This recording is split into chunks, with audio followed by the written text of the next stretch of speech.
Say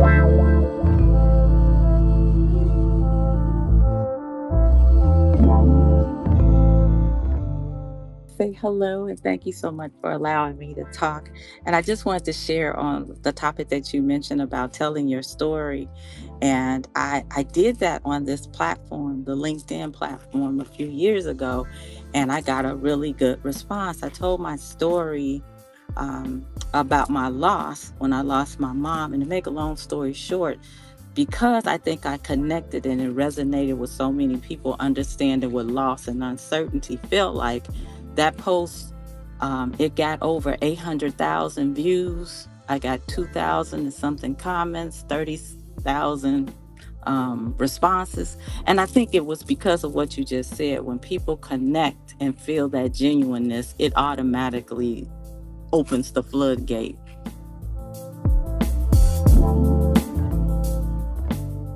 You need to start by telling the story. And then, of course, you are going to refine it as you move on. Because I think one of the challenges that people have is actually the starting. That they believe that they need to be perfect before they can start. Well, there is nothing as far from the truth as that. Because you cannot be better on nothing that you are not doing. You can only be better if you are doing something.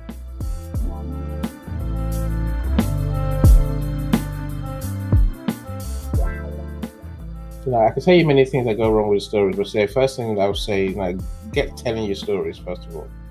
Start there. If you're not telling your stories, nothing's going to happen, right? And I'm saying maybe the part of what doesn't work over here is the fact that many people, I think they miss a step before the story over here. They miss a step before opening their mouths, writing a word, doing a post, doing a video. What's that step before when you actually start telling stories? I think that step is to create a solution.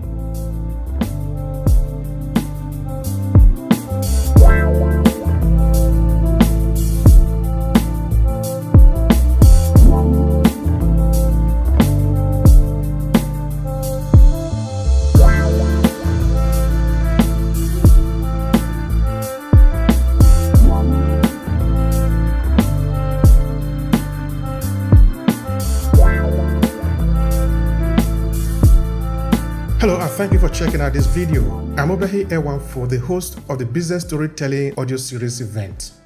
The event is held on LinkedIn every 2 weeks where we talk about different ways we can leverage the power of storytelling in our business and professional life. If this is your first time of hearing about this event, I encourage you to join us in the next one. I help entrepreneurs and professionals to own their story so they can attract the right audience and drive success.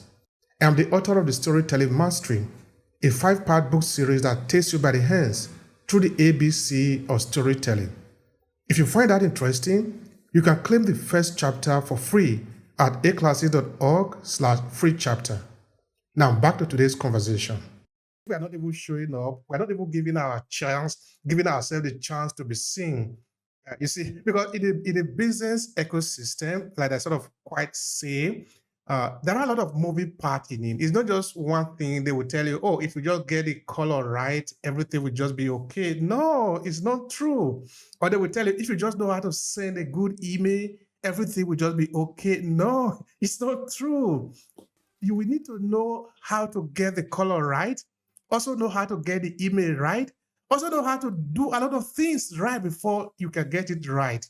So showing up is also one of that important thing. You can't say that you are doing everything, but you are not showing up, because if you don't show up, people don't know that you are there. Who is going to ask for your service if they don't know, if they don't know that you are even there? So Anna, you're so right on that. You're so right on that. That is really on point. Anyway, ladies and gentlemen, we are showing up today because we believe that we're supposed to show up. This is our day, and we are claiming it. This is Monday. Where I was working one time, they would say Monday is the day that the weed don't grow, because of course it's Monday, you have enjoyed the holiday, and the holiday, okay, I mean Saturday and Sunday, so you are still lazy on Monday. But I said, well, on Monday it should be a very good day, because it means that throughout Saturday and Sunday you have had time to plan. So this is Monday now. So it should be intentional that you really decide to show up. So this is why we are here. We show up today to talk about what are some of those things that make our story not working. A few minutes ago, or actually, yeah, a few minutes ago, I was talking with Annie, and Annie was saying that this is an important conversation, that people need to understand why their story is not working. Because we might think that we are doing everything right, but we might actually be sabotaging our effort so that the story that we are telling is not working because we are sabotaging it. We are doing the right thing, maybe consistently doing the wrong thing sometimes. So we need to make sure that we do the right thing at the right time so that we get the right result. That is really going to be very important for us today. And of course, I'm going to be learning from all of you how you use storytelling and what is actually some of the things that you see that people might be doing wrong so that they are not getting the result that they are supposed to get. All right, for those of you that probably do not know my background, I'm in Nigeria, of course, as you can hear, I'm a very, very proud Nigerian, okay? I need to make sure that one is, it goes home. And I live in Verona, which is the northern part of Italy. So when I came here in August of 2004, at the point I started to research about the presence of Africans in northern Italy. And that research really is a centerpiece of everything I do today. That research was started on 2013. I published 2 books from it, done a podcast about it, which is what I'm doing today, the Obehi podcast. Then written the 5-part book series, The Storytelling Mastery. That was last year. So what I gained from that is that there is actually power in story. Power in being intentional about documenting our experiences. Because I still remember, I'm really, really remembering this all the time, how the people that I met here, interviewed them, they go back to them and show them the book that I produced from their interview. I could only see their eye glow in that perhaps somebody have talked to them before, but this was the first time that their story is appearing on a paper. You don't want to underrate that. So there is a lot of there is a lot of value when we decide to be intentional about what we are doing. But sometimes we can also go wrong in it, which is why we are talking about this today. What are we doing wrong? What are some of the things that we need to get right so that we can get result in what we are doing? So that by the time we talk to the client, they understand that this is about them.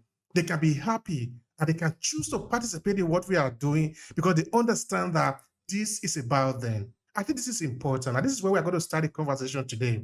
And of course, I am going to start with the lady in the room, Hannah Ida Chaba. What is your first take on the conversation?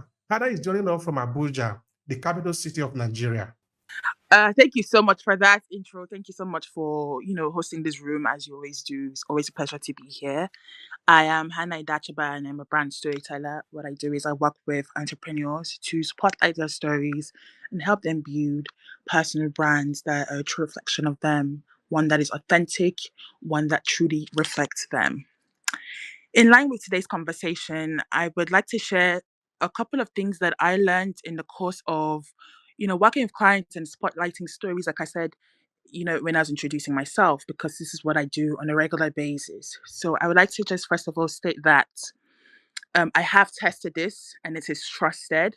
And really, I hope it helps anyone listening today thinking, well, how can I work on my story? How can I make sure that, it is attractive or that it does what needs to be done? I was going to share like a framework I call the 3 C's. And it's really around capturing, connecting, and converting. I will shed light on them just, in line with today's conversation. To break it down, I believe that in order for your story to be your business story, point of correction, to be deemed successful, it should adapt this 3 C's framework. So it should capture the attention of the audience, it should connect, and you want it to also essentially convert. Now, capturing the attention of your customers, there are a lot of like conflicting conversations in that regard. So people will tell you you need to work on your hook. A lot of people will tell you, well, you need to do something edgy. You need to share something that is different. I get it. And I feel like it can all tie in depending on how you use it. But I would like to say that in order for you to capture the attention of somebody or your audience in this conversation, you would need to, first of all, understand who they are. So there's a lot of work that we need to go into researching your audience. Do you know what their pain points are? And we talk about pain points all the time in our conversations. You're able to attract and speak to the people that are important in this sense. I don't know if I'm the one that is not hearing you very well. It's like there is okay, sorry, Anna is having a little bit of challenge there, but I'm sure she will join us just now, because the line that she was truly there is really very beautiful. Those basic understanding we need to get in clear for our story to land, because if we don't get in clear, then it can really have a kind of challenges for us. Another thing I just wanted to add there before I pass the mic to Annie is that when we tell our story, it is important that we are clear on the purpose or the reason behind the story that we are telling. Okay, in AClasses Media, we sort of say that the client that we want to work with are a purpose-driven entrepreneur, which is the type of entrepreneur who have a strong intentionality behind what they are doing. And this intentionality sometimes can be beyond just money. We don't believe money is the reason that you should be doing everything. You really must have a deeper purpose. And this deeper purpose is also highly enshrined in what we are doing for the fact of who we are, because we target mostly African diaspora community. And based on our story, based on our heritage, based on the circumstances of who we are intentional about our history. So we believe that when you do anything that you are doing at all that have to do with other people, there should be a deeper reason behind that. Another reason also for that is, if you have a strong reason behind what you are doing, the trouble, when they come, because the trouble will always come, particularly in the area of business. There are challenges, there are times that you might want to give up. If you don't have a strong reason, like a really deep, strong reason behind it, you will give up easily. But if you have a strong reason behind what you are doing, this could be maybe, okay, let's be general now. Maybe you want to work to help reduce poverty in a particular part of the world, or because you want to put an end to violence against children or against women and all of that. If that is the reason you are doing it, when the trouble comes, you realize that you have not succeeded yet. There is still violence all around. You have not yet conquered that. Therefore, you cannot stop. But if the question is money, by the time you get few change into your bank account, you can actually give up, because now you have gotten money there, it is over. Therefore, it is important that we have this strong reason that is driving us, because it also helps us feel our energy, and it gives us the direction so that we are not wavered by any of those obstacles that are just meeting on the way. Whatever obstacle is coming out on the way, we know how to redirect our focus, because we know where we are going. So this is why we are really key on purpose. And if that is understood, it means that when we are telling our story, there should be a strong purpose behind that. The lack of that is one of the challenges, which is the problem. Because when there is no strong purpose in that, how that will manifest is that the story that you are telling, we don't have a clear objective. And it might be difficult, therefore, for the people to follow you. But if there is a strong purpose behind the story that you are telling, then it will land on the people. Therefore, you need to define the purpose of why you are crafting the story.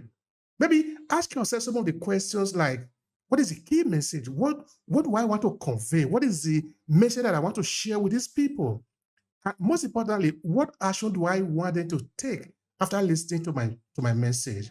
Because you are not just sharing the story, you are sharing the story intentionally. In fact, one of the real difference between business storytelling and any other type of storytelling, like the story that you will tell maybe to your friend you just met on the way, you just want to entertain yourself, is that in storytelling, for business or business storytelling, as it were, you are intentional. There is an intentionality behind it, in that at the end of the day, there is something you want to accomplish. There is something you want the listener to do. Your call to action is very clear. It's very important for you, because you are telling it for a business purpose. Whether it is at the end of the day, you want them to say yes to something, or you want them to follow what you are doing. You want it to be part of your mission. This has to be very clear even before you tell the story. So that by the time you are not getting that, it means the story is not working. Because how the story is going to work is that if it's moving towards the objective that you set, the purpose for which you are telling the story, if it is clear, then help you to measure that. So I think that is very, very important for us if we are trying to understand why our story might not work. Why it might not work is that it lacks clear purpose. That is very important. This topic is huge. I think storytelling is one of the best skills that we have to learn in business. But Obehi, let me say this to start off with. My friend Cyrus always says there's 3 types of things that we want to do, and only one actually gets to help people. Only one gets to work. So there's those stories that you alluded to earlier over here. The stories that we don't tell. We just never turn up to tell them, right? No one benefits from that. You certainly won't. It won't work. It doesn't work. Second stories are the stories that we want to tell, we wish we were told, but we just didn't. Again, that gets us nowhere. The only stories that work are the ones that we do tell, the ones that we do show up and tell. And maybe we have to learn from them. That's one of today's conversation, my friends. Storytelling is a skill like many others, but we have to actually tell the stories that we have, and then we have to learn how to improve the impact we want to have with the stories. I can tell you many things that go wrong with the stories, but say first thing I would say, get telling your stories first of all. Start there. If you're not telling your stories, nothing's going to happen, right? And I'm saying maybe the part of what doesn't work over here is the fact that many people, I think they miss a step before the story over here. They miss a step before opening their mouths, writing a word, doing a post, doing a video. What's that step before when you actually start telling stories? I think that step is to create a solution. Create a solution that people need. Create a solution that's worth telling a story about. He started off today and he told us about his books, he told us about his courses, he told us about his events. It created things that are worth communicating to people. Hannah told us about her marketing, the storytelling for her clients. If you have nothing, if you haven't created something that's truly different, that works, something that just works, something that helps people, there is no story. You can try and make a story, but it's not going to work. Do you know why it's not going to work? Because you won't believe it. Storytelling only works when you have that true sense of conviction, that sense of mission. That's what gets you here today. That's what gets you in a place where you say, okay, what I'm doing is not working. How do I learn? How do I improve? If there's no story, no product, no service, no solution, you're like, it's not working. I've lost interest. I'll do something else. I'll leave it there over here to start off the conversation, my friend. That is an important point that you raised there. No, actually, important points, because there are actually many. But I think the first part there, where you say that you need to start by telling the story. And then, of course, you are going to refine it as you move on. Because I think one of the challenges that people have is actually the starting. That they believe that they need to be perfect before they can start. Well, there is nothing as far from the truth as that. Because you cannot be better on nothing that you are not doing. You can only be better if you are doing something. Some people are afraid of making mistake. But it's good to make mistake. You know why? Because you are better than those who have never done anything. Because those who have never done anything have succeeded in doing nothing. You don't want to succeed in nothing. You need to even fail at something. You know what I've discovered? If you pick anything at all, you consistently do it for, say, 5-10 years, because there is nobody that don't have 10 years. All of us have. For how long have we been alive? I am over 45 years old. Imagine I decide that at a certain point in my life, I'm going to be doing this thing, this one thing, and I will be learning about it from every angle. There is no force on earth, except I die or I become demented or I become sick. I'm not able to do it anymore. There is no force on earth in the universe that will make sure that I'm not better in it. Because even if I make mistake every day, I will still improve. Because the mistake I make today, I will not repeat exactly the same tomorrow. I might repeat it differently, but I will continuously be moving towards an upward growth. In fact, there is an article that I'm writing on. It's going to be a long one. And it's at the centerpiece of everything that we are doing. It has to do with purpose. That purpose is driven into spirituality, taking a hint from Eastern spirituality. There's a bit of it that is philosophy. But what we are essentially saying is that our life, our existence, is a perpetual movement for self-improvement, which is don't be afraid, even if you don't know everything now. Just start. That is what Enin is saying. Non starting is one of the biggest mistakes. Start. Even if people laugh at you, but be focused on something that this is what I want to do. I will show up. Yes, I will show up for this. I want to do this. And believe me, you'll be better in that thing if you don't stop. All right, Mr. Izu, I think the time is yours. Please take the microphone and share something with us. Yeah, thank you so much, Mr. Annie, and many thanks to you, Mr. Obehi and Hannah Williams, and all the beautiful people we have right here. I think Mr. Annie has said something very striking about the concept and connotation of storytelling in addition with what Mr. Obehi shared already. I believe that many stories are not working today because we tell stories to entertain. We tell stories to entertain, and there is absolutely nothing wrong with telling stories that entertain. But the importance of storytelling should not just be limited to entertainment.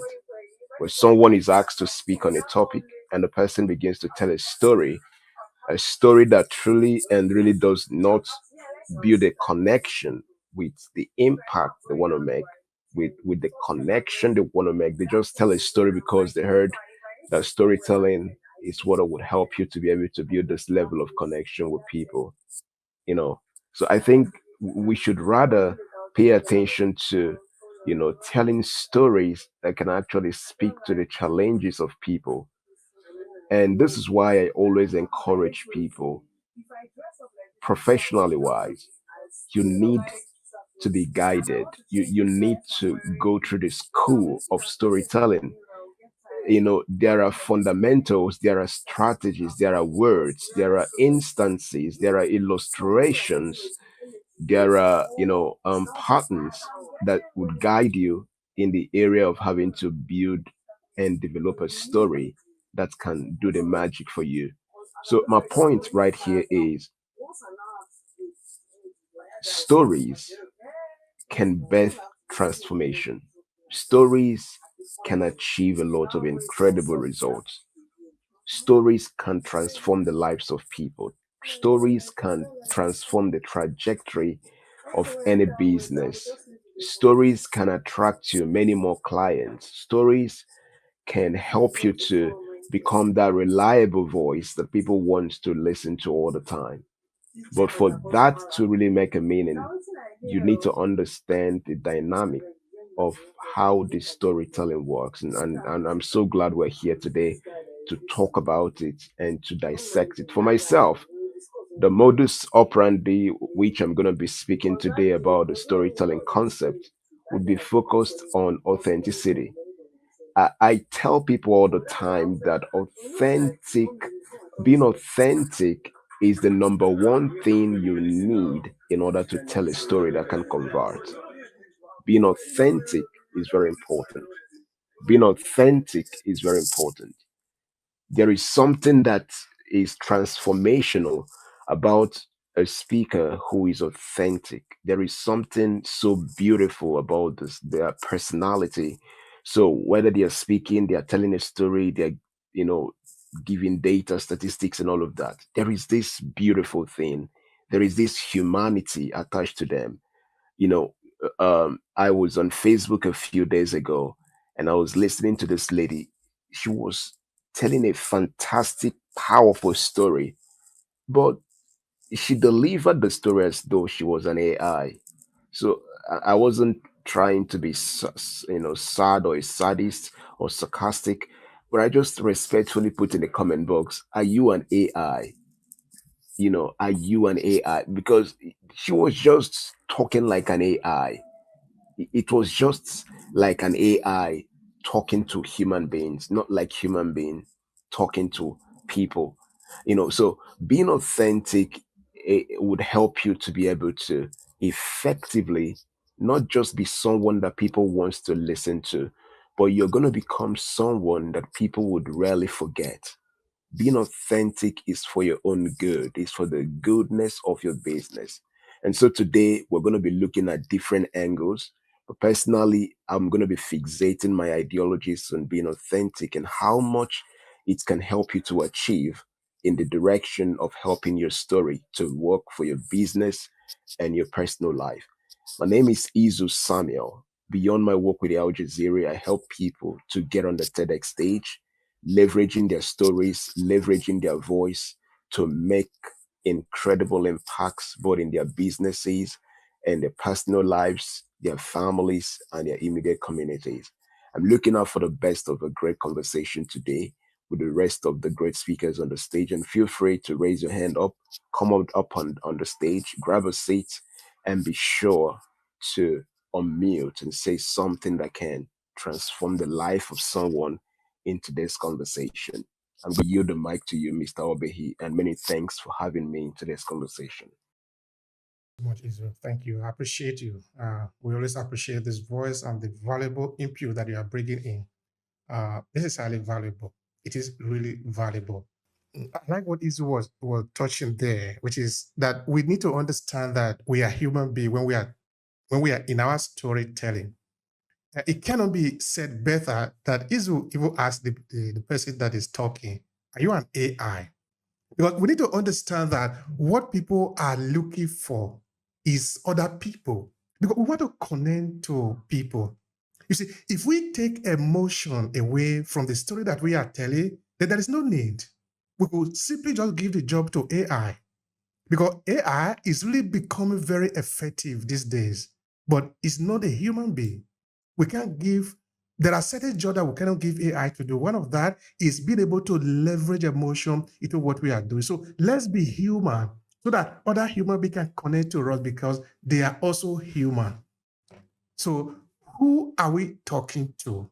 In what context? What do we want them to get out of what we are saying? All these are going to be very important because otherwise, we are going to maybe be sabotaging the effort that we are putting into the story that we are telling. So I think that is a very good point. I just wanted to point that out. William, thank you so much for joining us in the conversation just now. So we are talking about why storytelling might not be working because there are some people that are having these challenges. Please, what is your take on that? Thank you very much. Thank you very much for being here. And then great point from Mr. Izu. I love the part of the part that he said authenticity. That is very key. Now, for me, I I think every day of our life is a story. When we wake up in the morning till we go to bed, there's always a story in there. If your toothbrush falls down in the morning and you pick it up, it's a story. So I feel we should be creative. I want to share a bit experience that I had um, during 2020. Now, I actually make these mags that it is black. I can put any image on it. You don't see the image till I pour hot water and it reveals the image on hidden on the mag. So then I was invited to speak to a group of businessmen in the United States. Now, the mag was the last thing I brought up. I wanted to sell my mag, but I placed it somewhere. Then I told them my story from my journey. Uh, for those who don't know about me, I went to live in the forest because of depression. I left the city to go live in the forest. Went through a hard time, came back.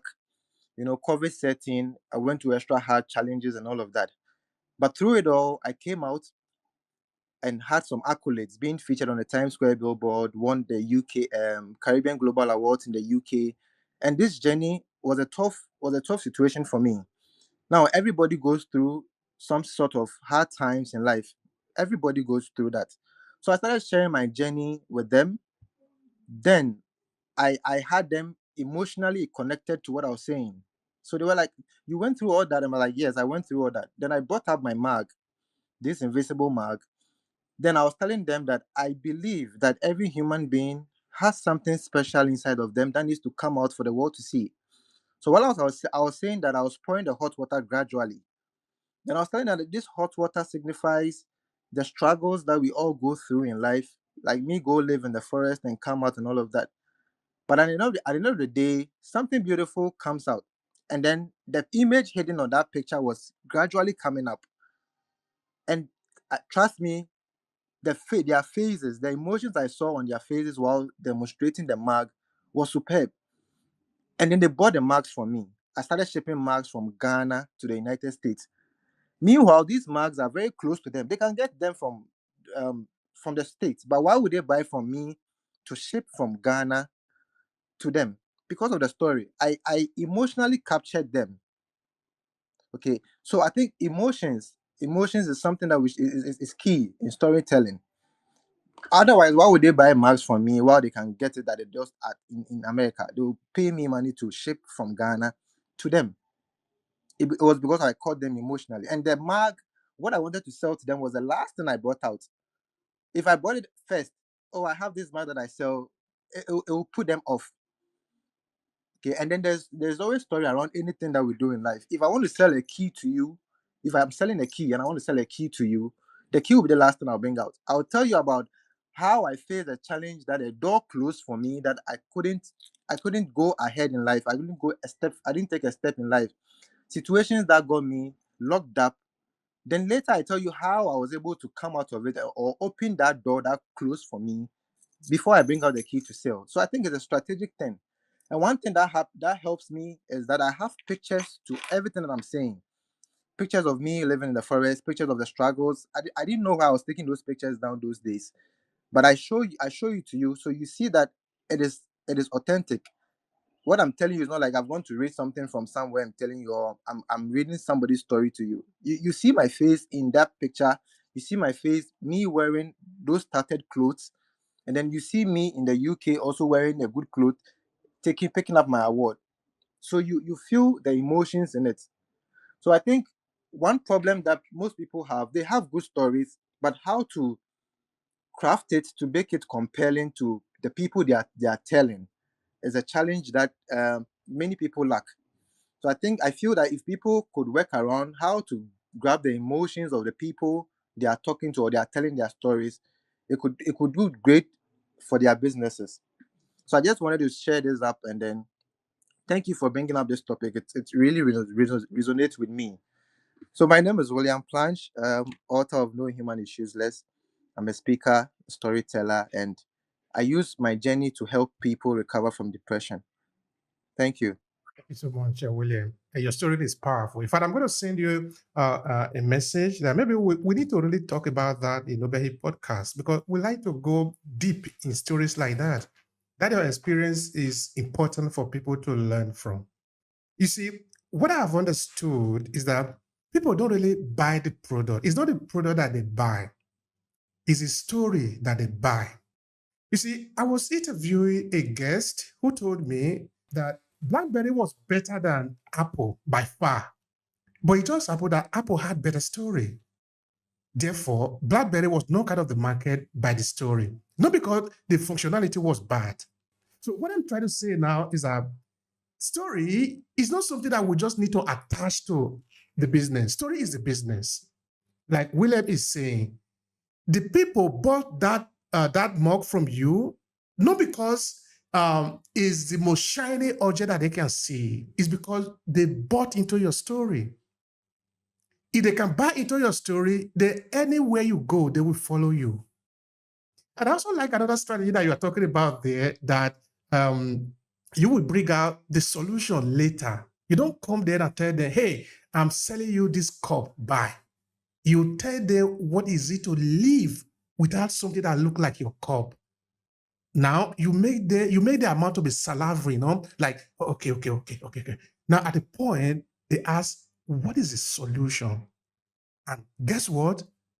You have the solution. And when you bring it out, it is no longer, it's no brainer now. So I think this is really very important. It is when we are not able to do this, then the story become impossible for us to work. What can be the problem there? The problem there can be, okay, I have a product to say, you are just launching it on the people. Because you are telling story, launching the product on the people, it's not going to work. Because there are ways that makes it work. I think that is what is important in today's conversation. William, you were rigging or something? Yes, I wanted to add up something small. Yeah, go. Experience. So after I showed them the mug and told them, after telling the story and showed them the mug, I tell them that if you buy this mug, you're not just buying a mug for your tea. You are just buying a reminder. Every morning when you're having your tea, it should remind you that you have something special inside of you that needs to come out for the world to see.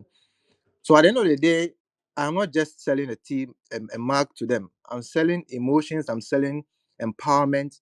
I'm selling something that will remind them that, whatever challenges they are going through, whenever they wake up in the morning to sip their tea, it should remind them that there's something beautiful inside of them that needs to come out for the world to see. And I close it like that. So it's not, they don't care about the product, honestly, because the product, they can get it anywhere they want to get. They care about the emotions attached to it and how it will solve a problem to them whenever they pick up the product. Thank you. Thank you so much for that. That is important. That is essentially important because when we take emotion out of the story, it's not going to work. Now, I have a question for Hannah. Because William went and spoke to people and they bought what the story that he wanted to share with them. So now I'm tempted. I want to believe that William knew who he wanted to talk to, which is the audience. One of the problems that we might have again, because talking about why story might not work, is if we don't know who we are talking to. Because if we are just shooting out there, I think we might have some challenge. Please help us on that. The inadequate understanding of the audience you are sharing your story with. What do you say, Hannah? Oh, like that's such a wonderful question. Because whilst you were speaking, like, by the way, like, wonderful share. I really loved that you were speaking about like selling emotions rather than selling the products. I think it's really, really important for people to realize that in sales, you don't really talk about the products if you want it to be quicker and more effective. It's really around the emotions. So that was like a wonderful share. But you're absolutely right, Mr. Behi, when you mentioned the understanding of the audience, because that to me is a part that should not be skipped. Because in speaking around, in conversations around, oh, I spoke to my audience and they felt this way. If you do not realize what ticks for your audience and you go and implement William's style, it might not work for your audience type. So first of all, who are the people that you're speaking to, and what kind of words would make them make a move? Because what I found is people assuming that just because everyone is using authenticity, that might be what will work. I'm sorry to say this, but there are some people that deal with more facts than just storytelling. Some people tell you, I prefer facts. So if you're working with clients who prefer, or you have an audience who prefer facts, the conversation around storytelling might not be effective. So first of all, understand who your client is, understand who your audience is, and that can come from observation. I was going to share that. I don't know if I shared that before the service went off, but you can ultimately observe your audience. You can watch them in the comments. You can join groups on Facebook. You can join groups here on LinkedIn and really see the conversations that they're having. So first of all, who are they? Right? Are you speaking to mothers from ages this to that? Are you speaking to adolescents? Are you speaking to youths? Where are they mostly on? What links would they be on? What conversations would they be taking part in? Are they on Twitter? Then join Twitter and be part of those conversations. Watch what they converse, watch what conversations they have, and ultimately then see how you can tailor your content and tailor what your business stories to that regard, in that regard. And also, you can speak to them as well. It's not just about observation. You can speak to them. You can also have conversations with them. One way that I get um, intel into how my audience thinks, how my clients think, my potential clients think, is through coffee chats. Surprisingly, like I have coffee chats all the time, and it's so interesting how you just jump on a coffee chat just for the sake of conversation and getting to know people, and then you realize, wait, this is my client, just because they might share to you like things that they're going through, the challenges that they're facing in business. And I'm like, oh, okay, so this is a challenge. Like they're looking for somebody who they can trust. So that shapes how I then write my content. I'm thinking, okay, so if this is what she's going through, I now know this is what a potential client might be going through. So I tailor my content to show that they can trust me, to show that I can be that resource person. And then you see that people who are in the same boat as that client resonate with that content because they can see themselves in that content. They're thinking, how does she know that I have a trust issue? How does she know that my issue is that I just want facts? So really do the work of understanding your clients and understand what better appeals to them, and do not go with what is trendy. 'Cause that's another key point. Like, don't just go with what is in trend. Just because everybody's doing it doesn't mean that it will work for your client's type, your audience type. So really look at who are my target audience, and how can I appeal to them? And do I understand them? Do I know them? Do I have an understanding of them? And what things are you doing to better understand them? Are you putting systems in place to understand them? Are you being intentional about how you're understanding them? Or are you assuming? That's a big thing. Are you assuming, or do you really know them? And then communication is easier. Sharing stories become easier because you then understand their mindset. You're like, okay, I know this is what will work. And don't be afraid to try. Honestly, Mr. Any mentioned that, and that's so key. Keep trying. Don't assume that because you found the hack, you're just gonna stay there. Keep trying stuff out, try stories out, see what clicks. And then you can then know for a fact, okay, this is what works. But the issue is the fear in starting, the fear in even putting yourself out there, which I get, but Rome wasn't built in a day. Start one day, start to create content, and don't be afraid to test out content. I test out content all the time because I want to know what really works. Am I assuming? Do I know for a fact? And how can you know if you do not try? So that would be, I know this is a very lengthy share, but I hope it answers the question. It does. It does. Thank you so much for that. I appreciate that, Anna. I appreciate that. Of course, I'm going to be moving to Izu. Of course, I had a question I wanted to ask Annie. But anyway, you will just hold on a little bit because since Anna was talking about data and Izu is a journalist, so maybe I'm going to be asking him to help us on that. But before then, somebody might be wondering, but I don't know how to know my, I don't know how to, yeah, I don't know how to know my audience. Well, you can conduct a research, maybe wherever your audience or the people who you want to work with, wherever they are hanging out, you can conduct a research about it. You can speak to them directly. Maybe there are other people that are creating similar content or services for that target audience that you have in mind. You can analyze them. You see, it's also possible that maybe you might decide to create a persona, no? Somebody who represents the audience that you want to serve, knowing maybe something like the age and all of that. All this can help you. But the most important thing I want to say is if you have the chance of being able to interact with the people and ask them what they are going through, what they need from you, it can really be very helpful. Because until you know who you are creating the content for, you might be making the worst mistake now. You see, that is what is what we call the minimum viable product, no? In that maybe you are developing a product, you want to bring this product to the market, you don't know whether the audience are going to like it, but you still want to create it. Instead of spending all the energy, all the time there, you create a type of, call it a prototype or maybe a minimum viable product. It's the same product, but it's not the best yet. You have not refined it to the best that it can be. But it is not stupid. You have done it in a way that it can be consumed. You put it out in the market. Let the people decide. Because if it is something that the people want, they will take it, but they will let you know something is wrong with it. In that case, you go home, spend all the money, all the time, all the resources to refine that product, knowing that this is what the people want. It is better than you spend all the time and energy to create a product that you don't even know whether the market is going to need.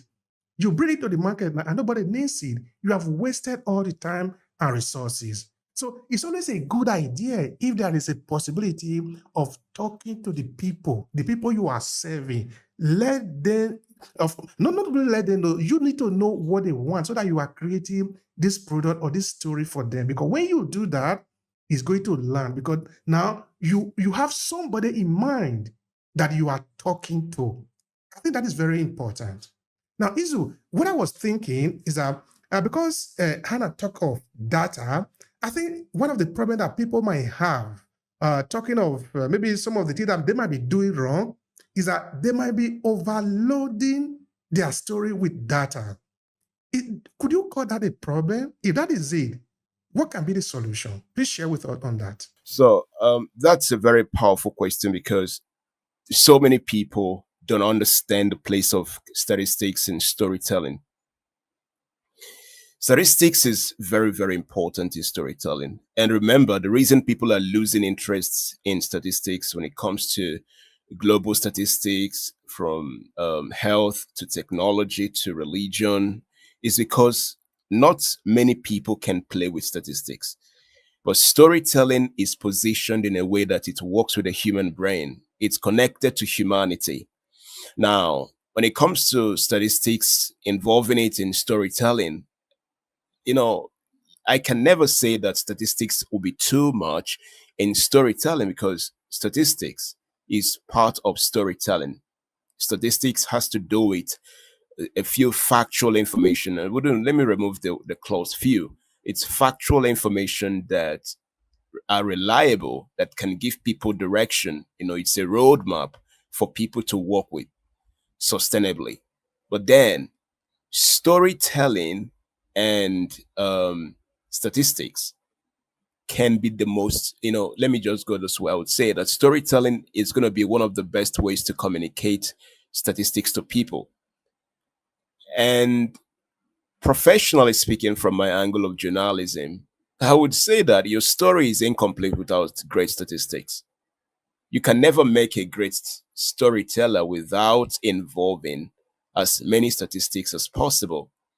But the reason people get so stuck and tired of stories full of statistics is because of the emotional thing. When you remove emotions from statistics and storytelling, it becomes very problematic. It becomes a challenge. People don't want to listen anymore. So, as opposed to the ideology of should statistics be reduced in stories, I would say no, but improve the involvement of emotions, the involvement of emotions. And by emotions, it has to do with human elements. Smile when you should smile, laugh when you should laugh, giggle when you should giggle, laugh out loud when you should, be sad when you should. Let your voice and tonality not be flat. Connect emotionally to people with your stories, as many statistics as possible. That is going to do the magic. As many documentaries as possible that I have covered as a journalist, I would say that I recorded 90 to 98% success by involving incredible statistics in my documentaries of stories. Now, I also realized that the times I didn't do well were times that I did not involve emotional connections whilst narrating the documentaries, involving statistics, involving data, involving all manner of elements that fundamentally humanity do not want to play alongside with. So my point is, Mr. Obehi, and to the people listening, if you are ever going to tell a story, ensure you involve as many statistics as possible. In fact, it solidifies your stories. The best of stories that were told, business stories, social stories, economic based stories, they were stories that involved solid statistics. Solid statistics. And now the balance in that concept has to do with the involvement of emotions, emotional intelligence, and management.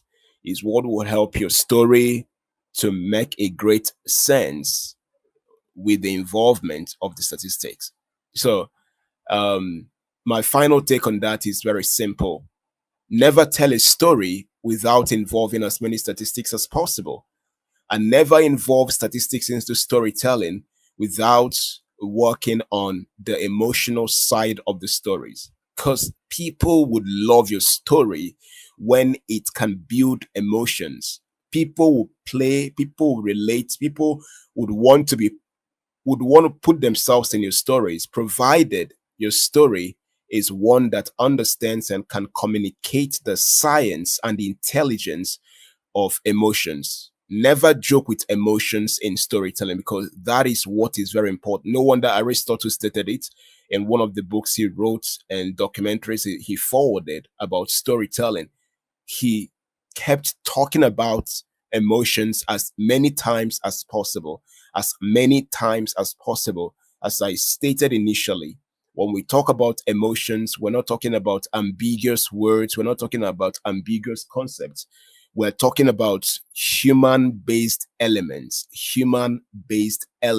from your voice to your expressions to your connections to your words, to just those elements that build this sense of connection.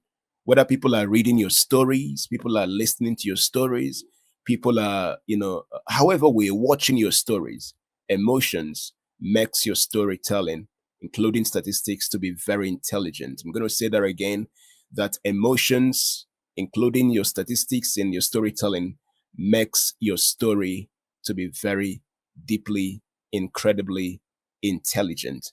Over to you, Mr. Obehi. I love what you're saying. I love what you're saying. But the key message that I take away from there is that it's not really the inclusion of statistics that is a problem. If we are looking at maybe what is not working in story, is how we use them.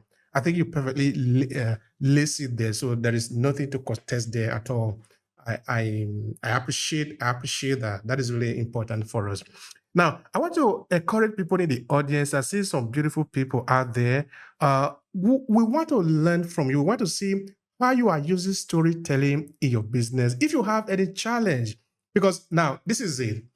You see, you have the chance to be able to ask your question. If maybe you are new to storytelling, even if you are a professional, it's still okay. You see, you can either learn from us or you can teach us. If you believe you have something to share with us, why not raise your hand and share? But if you have any question because you want to clarify anything, do that all the same. But what is important is that we want to hear from you. Cyrus, please share with us. The conversation is why storytelling might not be working. Please go. Morning, good afternoon, good evening, everybody. I just wanted to say thank you so much for creating this room. I'm here to learn, and that's why I come to your rooms. Obey, you are the master of the art. So is Eni, so is Hannah, so is Izu, and the rest of the amazing people on this stage today and in this room. I can see Dr. Marcia down there as well. She's another master of this art of storytelling and problem solving, really. So I was going to say, knowing your viewer, knowing your customer, knowing your listeners is the most important part of the business that you are conducting. Why is it the most important? Because if you don't understand them, you can try to sell them anything you want, but they're not going to buy it from you. You can try to tell them any story that you want, but they're not going to want to listen to it unless you do what Isa just suggested. Tie the concept to an emotion. Then they will understand that you care about them, because people don't care how much you know until they know how much you care. Years ago, when the first iPhone came out, Steve Jobs' first ad in New York Times was 9 pages long. What was it that he couldn't say in one sentence? 9 pages of technicalities, right? So that's why the first iPhone and that advert really flopped and it didn't work, right? So again, people need to understand why you're doing what you're doing, and they need to understand that you care about them. I'm going to finish on this story. So once upon a time, someone left a window open to let some fresh air in. There was a fish tank in that room. A bird flies in and sits on the edge of the fish tank. The bird turns around and says to the fish, "Oh, your cage looks really funny looking and it looks flooded. But they left your cage open. Why don't you fly away? They left my cage open and I flew away." So that bird thought that fish was same as him, but he didn't understand the nature of that fish's life. So do you really think that fish understood the bird? No. So when you don't understand your customers, they don't understand you. And the most important thing, that is communication and connection, fails to happen. So people don't care how much you know until they know how much you care. Thank you so much, guys.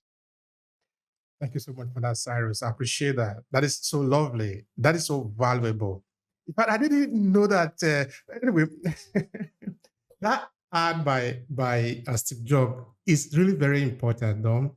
That ad where Steve Jobs wrote that 9 pages. I was making reference to it sometime in the 5-part book series.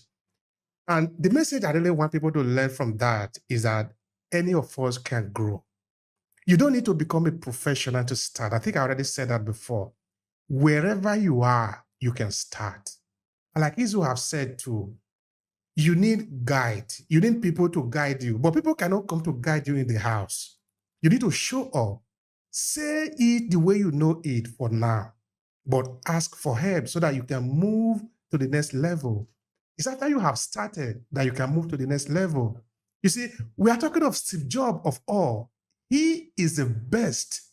Steve Jobs is literally the best. But he didn't start as the best.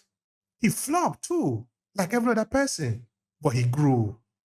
Steve Jobs is the reason behind the success of Apple. Of course, he's a co-founder, so it should make sense. Meaning, any of us can grow.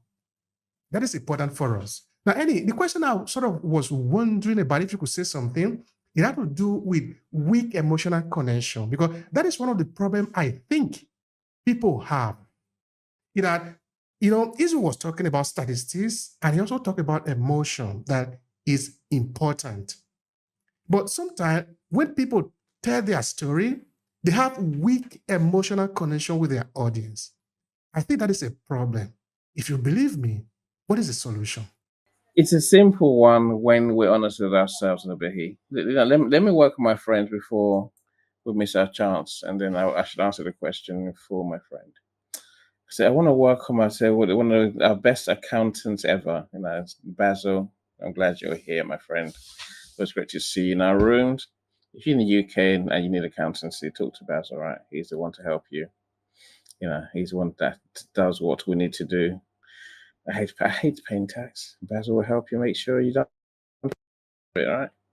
Chantel, welcome. Mandy, I see you. Faith, welcome. Reverend Gloria, glad you're here always. Christopher, I will see you. So Natalie, our sustainability expert.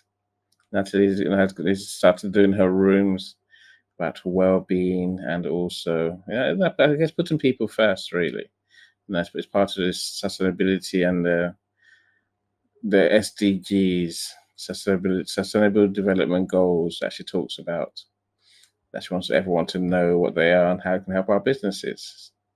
Deborah, welcome. My good friend Shanella, I guess utilities expert in the UK. If you're paying too much bills and your electric, gas, water, phone, that talks to Shanella. Many more things actually she can say on. So I'm one of the customers, so I understand how the products work, and I've been a customer for the last 10 years maybe. So there's a reason why she does what she does. Hasib, welcome. Yolanda, the pink lemonade lady. You know what that means, my friend? Connect with her. You soon find out what it is. It's all about breast cancer work that she's doing. Jolton, I see you. Bernard, have I mentioned you? I have now, right? Lynette, welcome. Emika. To Landray, Landray runs an Etsy store. that sells sustainable products. Of all guys, it's accessories, really, hair products. She has an amazing shop. If you're looking for gifts for people, bags, key ring holder, key holders. That's all Landray sells, and literally, she has an amazing store. That's always worth checking. That's if you're looking for gifts, you definitely want to go to her first. Priscilla, I see you. Sharik, Tulu, one, Tulu. Let me stop there, right? I can save myself if I just leave it there, right, Tulu? Glad you're here. Of course, Christiana talks about menopause, not menopause, but miscarriage and baby loss. So we'll do a room on that topic. And again, someone who's tackling the big issues in life. Everyone here has a story, my friends. Oluwatoyin, I see you as well. Shohido, our YouTube expert. Glad you're all here, my friend. No, look, let's over here. Let's be sure. Weak emotional connection is simply saying you haven't done the work that Sarah's talked about, that William talked about. You don't understand who you're talking to enough to be able to create that wow factor in their face when you talk to them. How do we overcome those weak connections? It's simply to care about who you're talking to. See, any of us can go out there today over here with a megaphone, stand outside our house, our streets, our business, our office, and start shouting, "I sell this, I sell that. Come and buy it from me now." It won't work. It doesn't work, right? You're much better off, connecting with people and saying, almost like, what do you know? What are you looking for? Who are you? What issues do you have that I can help you with? See, when you're talking to someone, when you're telling your story to someone who cares, it's a conversation. It's not a broadcast. And many people miss the whole fact that you actually have to get to know people before you actually talk to them, right? See, even on LinkedIn over here, I tell my clients every day, I tell my friends every day, meet people you connect with. Care about what they do. Spend time with them. If you don't make that emotional connection, they will never know how much you truly care because you haven't shown them how much you care, right? And us on stage, and I said, our co-host team over here, we spend time together. We've done this for the best part of a year and a half, maybe a year, at least. You and me over here, we've been doing this for a very long time. I'm saying, we know each other inside out. I'm saying that's how you show you care. You spend time with people, you talk to people, you see the world through their eyes. So when we do that, you'd be amazed how many people actually respond to you. It doesn't matter what you're trying to sell them. It's more they're more interested in understanding how you help them. They're more interested in supporting the work you're doing. They're more interested in supporting your solution, supporting a friend. Many of us don't take the time to make that friendship with our clients. We think they're just wallets. They're not. We're thinking. You mentioned AI at the beginning over here, where we talk like we're AI. We're not. We're human, right? You must get to know people as people. See, I find when you go deeper rather than broader, a lot of people care about. I want more customers. I want more prospects, more leads. They're not leads. They're human. They're people. It's better you focus on one person at a time than 10 people who do time to. That's weak emotional connections over here. When you try and focus on the 10, the 20, and you don't get to know any of them, that's how you lose the power of storytelling. That's how you lose customers. See, if you're a big brand, by all means, I get it. If you're a big brand, you haven't got time for all that. But the big brands that make money, the Apples that you talked about over here earlier, right? See, there's the team, the staff that are telling the story every day in what they do. The Apple, not that I know if I buy a new Apple computer, which I'm thinking about, if it goes wrong, I can call someone and they will say, we get you. We understand it's our fault, it's our problem. Not, why are you calling us? Who are you? Refund, what's that? Why should we? Are you with me? This personal relationship with people in the big brands that make real money, the ones that tell stories, the ones who will resonate with. As small businesses, we must take the time to build those emotional connections, those real friends. If someone's your friend, right? Like, they won't go anywhere else. My friends are in the room because they're my friends. Our friends are here because they're our friends. When you can form those emotional connections, those real friendships, your business would tick over nicely. I will say you never go broke over here. Of course, you need more and more of them, and maybe a different strategy in terms of turning your products into a premium product, which again is about telling a different story to really elevate, to really grow your business to the next level. I could talk all day about this over here. I don't want to talk all day, so let me pass the mic back to you. The human connection is uncontestable. That is the most powerful element for the success of the business. So if we are talking to people, then we must know the people, and it cannot be said better than you did, Annie. Thank you so much for that. All right, we have three amazing people in the room who want to share with us. So I think the first person that joined us just now was Sharon. Sharon, please go ahead and share with us. You know the drill, you know the topic. Please go. Say hello and thank you so much for allowing me to talk. And I just wanted to share on the topic that you mentioned about telling your story.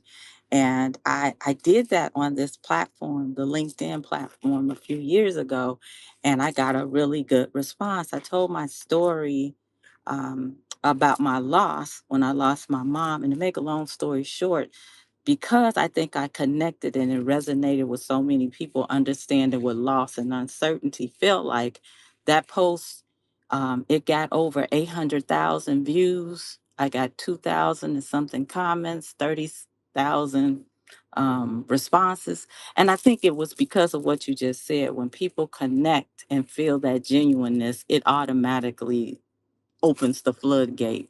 And so that's what I wanted to tap back into, learning how to be in that vulnerable state more authentically, just like that, so I can recapture that moment. So just wanted to mention that. And so I took that moment and I wrote a book, and the book got on the bestsellers list maybe 2 days after I had first wrote it because of that connection. And so I'm just now trying to get into that space more so. And this group has been so helpful because I have made great connections from this group who's helping me to harness that. So just want to share that. And I really appreciate this group. Thank you so much for that. That is a good testimony. That is a good testimony that storytelling really work. You see, if we want to be able to move from point A to point B, at least with the way the system is set up today, we are going to need people. If we want to build a bridge that connects one part of the city to the other part of the city, we're going to need people. We need people to be able to do things. If you look at the chain of production of just the chocolate you have in your hands, or maybe the mango fruit or orange that you have in your hands, if you were to do an analysis of how that gets to you, you will see that it comes from hundreds of kilometers, thousands of kilometers before it gets to you. That are people, which means that without people, we are going nowhere. Without people, we are going nowhere. So it is important that we learn to make the connection.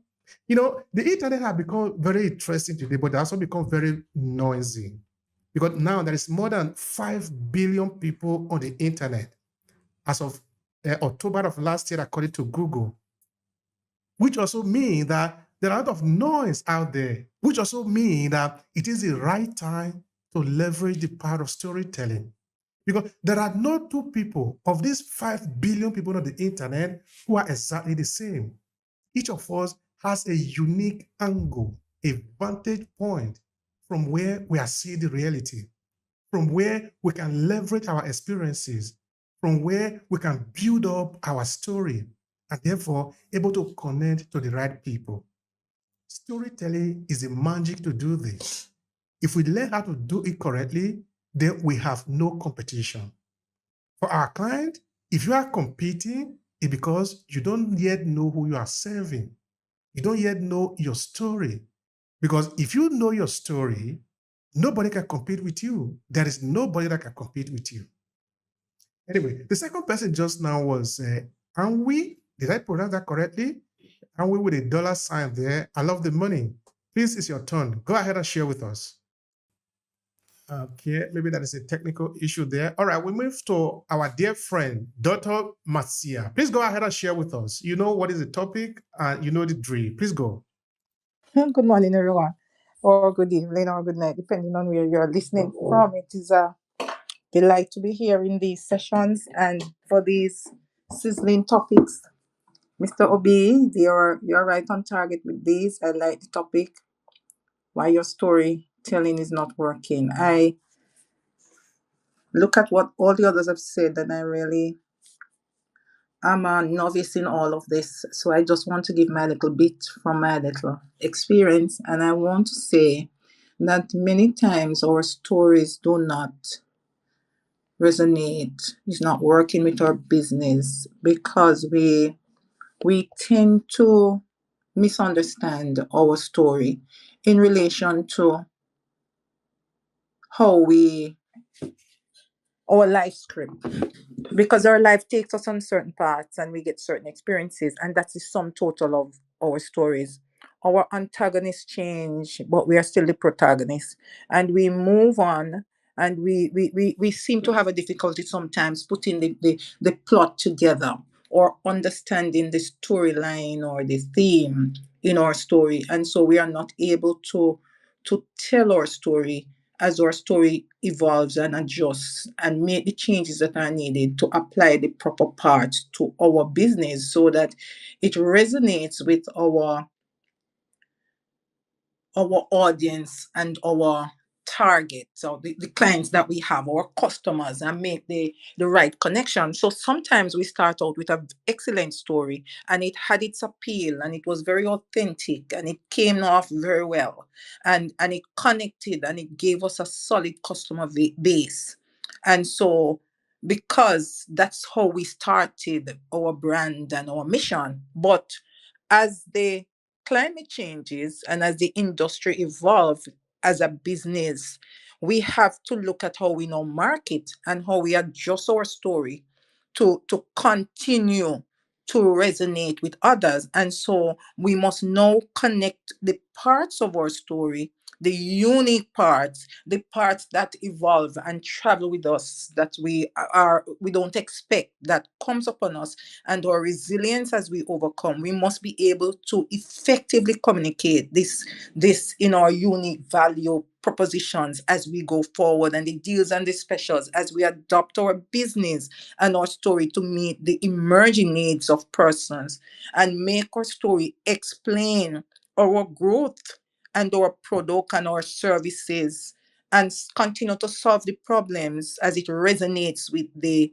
customers that we need to get, and those who we need to remain loyal, and those who we need to tell, so that we remain competitive and continue to have a distinct market value.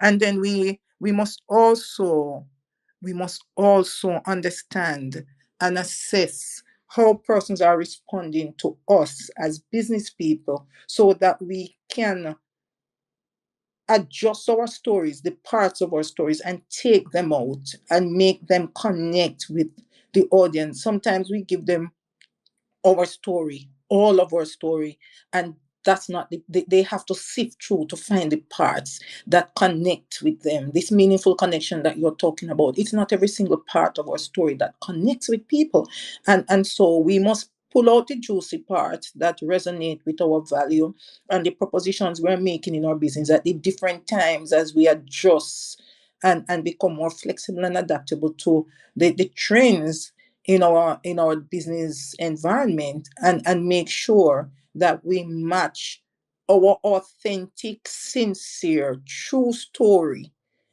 in a way that persons understand it without sensationalizing, without manufacturing parts, without exaggerating unnecessary parts and building it up so that it appears to be what it really would not be, insincere. So we really have to look at the delivery of the story, the packaging of our stories, how we evolve with our stories, and how we move our business with those new parts and those additional plots and conflicts that we meet as we move through our story, our life story, and what makes us start the business in the first place, why we are continuing, and why it is valuable for us. Thank you so much, Dr. Matia. That is beautiful. That is beautiful. You know, sometimes when you are editing a piece, you say, okay, let me check, let me check. Maybe it's a little bit long. Let me check, let me check. Then you eventually come to see that everything is actually one block that's built upon the other, and they all perfectly fit in. You fit in perfectly. So thank you so much for that sharing. And I think one of the messages that was ruminating in my mind is the adaptation. That when we tell our story or when we are in business, our business grow too. Our audience grow. The audience that we are targeting sometimes, there can also be some changes sometimes. Which means that our story also need to adapt to the people that we are targeting or to the situation, circumstances surrounding our audience so that we are able to adapt to make sure that the story is always resonating with the people, because nothing is fixed. The only mirror that we are using to measure our story is the audience. So that if the audience is moving this way, we are just moving along with them. If they move the other way, we are moving along with them, because we are making sure that the story always resonates with them. I think that is really very important as a takeaway. I appreciate that conversation. All right. Anwi, we're having problem hearing you just now. Could you please unmute and say something again? Awesome. Thank you. All right. Thanks, Obehi, for having me on stage here. I just wanted to chime in around what Izu and Hannah were saying around bringing more data into your stories. I come from the opposite side where I had a lot of data, but not very many stories. And there has been a shift in able to bring the story to the data and bring in the what does it mean for me? What now? So, for example, if I tell you like 83% of business owners do not make 100K. Okay, fantastic stats, but what does that mean for the individual?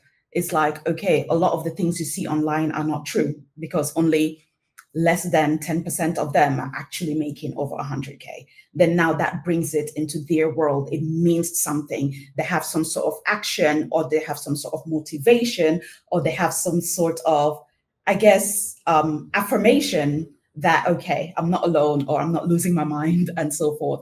Or even something like, only 40% of businesses are profitable. So that means 60% aren't. So when you see, I've made a 5 million launch, after that, how much actually stays? So I just wanted to share the fact that stories are powerful. I have seen a difference in my business being able to add that.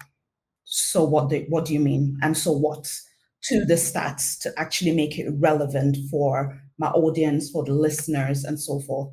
So I was surprised when I came in and you're speaking about numbers, because usually it's more on the emotional side when it comes to storytelling. So this was quite a good conversation to jump into. Thanks for having me. Thank you so much for that. We appreciate that. We appreciate that. I think we actually purposely gave that question to Izu because as a journalist, he deal with numbers all the time. So we wanted to see how he handles that. And that was really very perfect because Izu make us understand that it is not, the problem is not the number, it's how we use the number in the story. Because actually, what we are encouraging people to do, even those that are working with number, is to use story so that the people can connect better. But if you just throw out the data out there, when people hear the data, so what? I think you've got it. You actually said it correctly there. They are getting numbers, so what? But by the time you lay story into it, your number become more effective now. So Izu gave the warning, or actually an advice that make sure when you tell story, there are statistics. And make sure when you are sharing statistics, there are story, which is to say, both of them actually need to marry each other at the end of the day. Another way to say it is not the number, it is how you use it. So thank you also for that reflection. Right, I think the next person there is Woknesh. Woknesh, did I pronounce it correctly? Please, Yes, Obi. okay, please go Eh, ahead, sister. Go. okay. Hello, Obi. Hello, Ina. Hello, all audio rooms. First, introduce myself. My name is Olina Shondifrao. I'm from Ethiopia. A mother of 3 children, and I'm graduated secretarial science, office management, and customer service. I have about 10 years experience. I'm worked 3 different company. And currently I have no work. I'm home, and I stopped working full time, and I started taking care of my children from home. I learned hairstyling for half an hour. I also have driving license, and I went to work hairstyling, but I don't have a place or a money to do it. Although I trained in it, I haven't worked in it. After that, I started selling clothes, but it doesn't bring much profit. So I stopped. Finally, I started making candles, which was good, but since that raw materials came from abroad, it wasn't profitable. So I sold the machine. It's hard to do business without significant capital. However, my wish is I have hair salon. I never give up. I will try. And I'm super mom. Thank you so much. Business is very difficult. It's my opinion. Thank you. Thank you so much for that. I think your story is incredibly beautiful because what we are actually doing is to connect with our story. There is no way your story cannot relate to somebody who will be able to make an impact in you because story help us to connect, and your story I think is really incredibly beautiful. Thank you so much for that. Yeah, I understand business can be hard sometimes, but we need to continue to believe in what we are doing and look for the right people who can be the right fit for our business. And when we get there, we need to share our story with them, how we are succeeding, how we are failing, what we are aiming at, what are our challenges, and all of that. Then that can help us to cement a relationship that can be useful for us in our business. Thank you so much for that. I appreciate that. Right, for the other two people in the room, please, you have to be a little bit fast so that we can move towards the end of it. So I think the other person there just now is Ramana. Please go ahead and share with us briefly. It's kind of interesting. I am just bumped into this conference by chance. Actually, I wrote a small article about the storytelling today. In fact, today I did that, and please read it if you have a chance to read it. Read that. I put in the comment section the story. The story is basically what it says, that storytelling is it's a really unique gift. It's like a best gift you can give to children, actually, because this is the only thing is going to be left over for the humans. Storytelling, it's happened in Africa, it's happened in India, everywhere. Storytelling is the only one, it comes out all the times, to generations. What actually, my channel, very strangely so, is a storytelling channel. I tell stories to doctors, about doctors, all their what they went through, different doctors from different countries, different continents. So it became, I started with very small. I never thought that I would catch up with it, anybody. But now it's became a popular. I am with among the doctors. They listen to stories. I tell the stories about the historical doctors, how they make how they made drugs, and or what every doctor goes through in general, what is the problems they go through. But I talk about stories, like a story of physics, sometimes story of uh, you know Charles Drew. I spoke about it.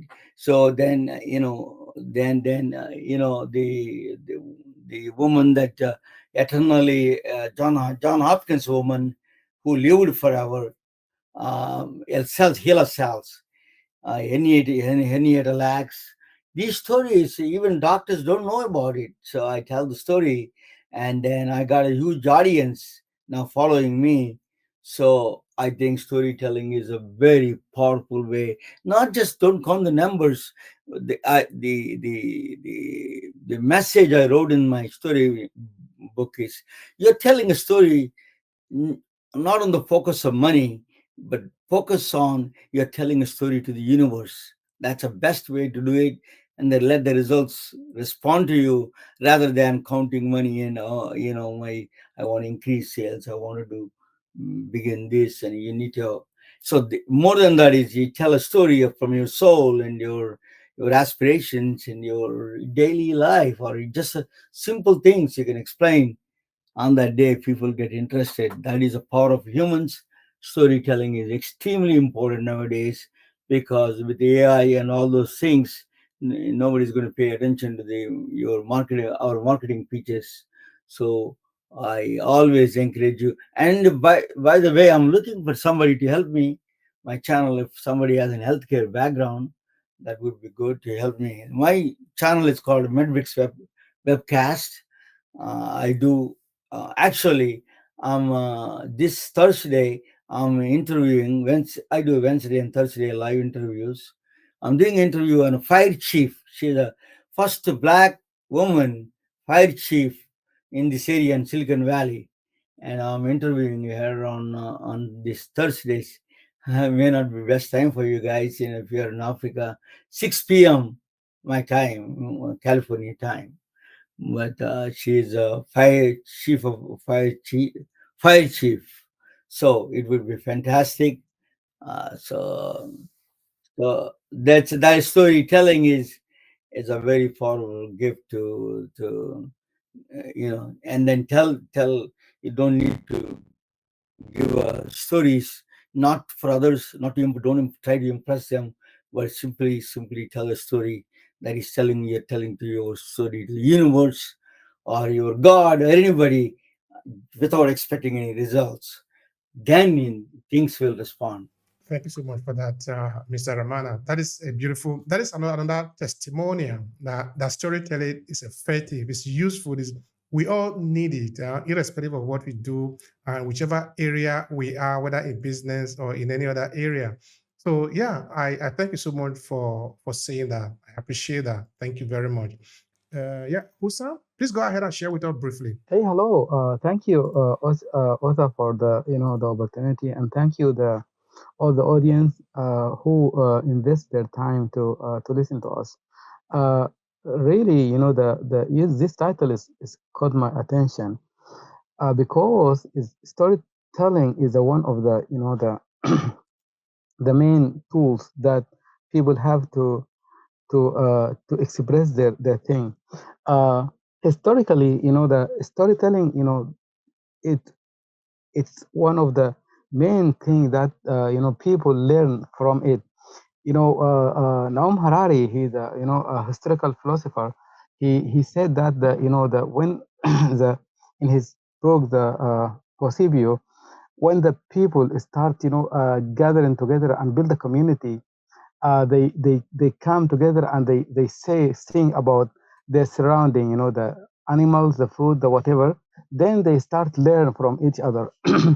The other thing, if we look at the storytelling at the definition, it's a vivid description of ideas. It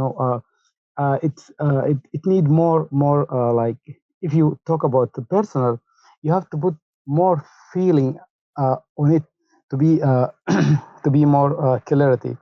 So the other thing is, when we talk about the storytelling, we have to focus on certain things.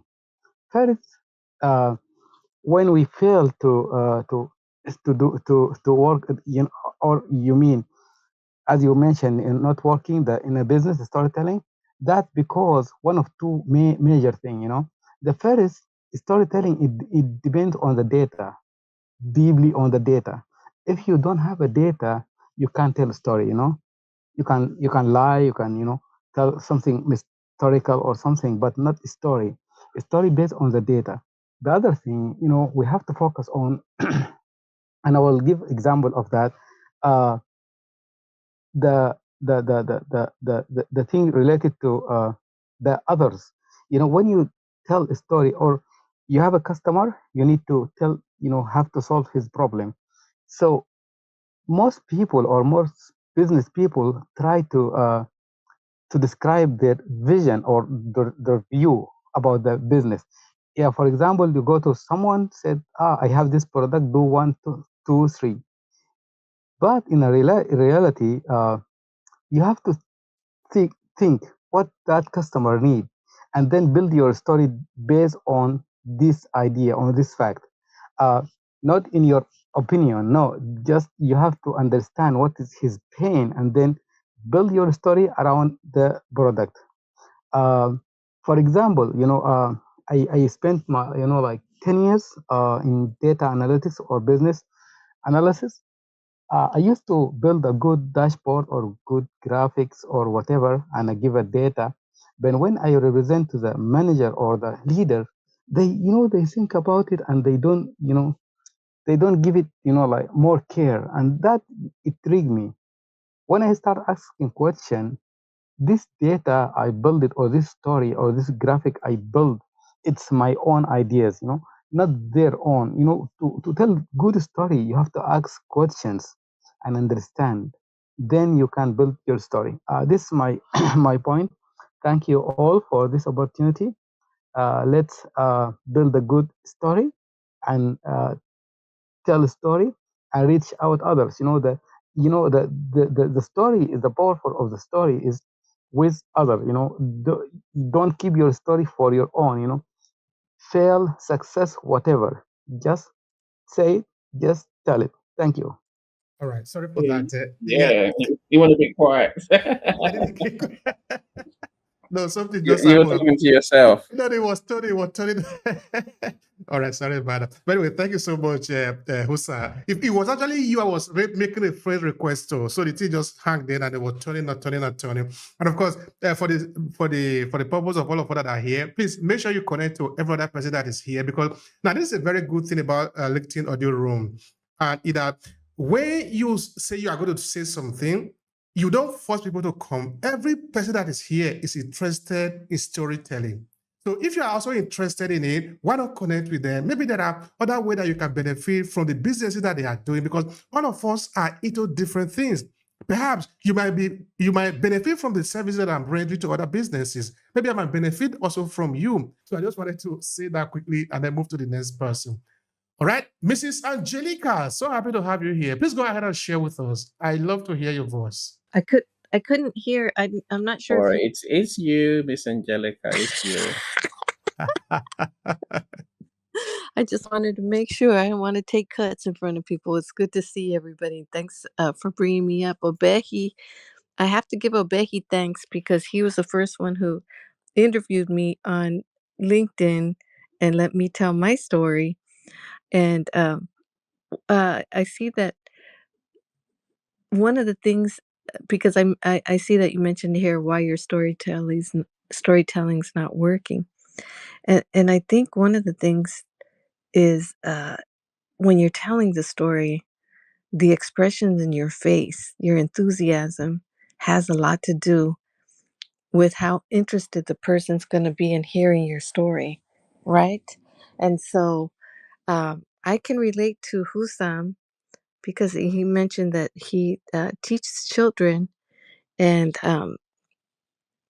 that's something that I have done before. I've taught children, and what I loved about it was watching their faces as I was telling the story about Max's hunt for treasure.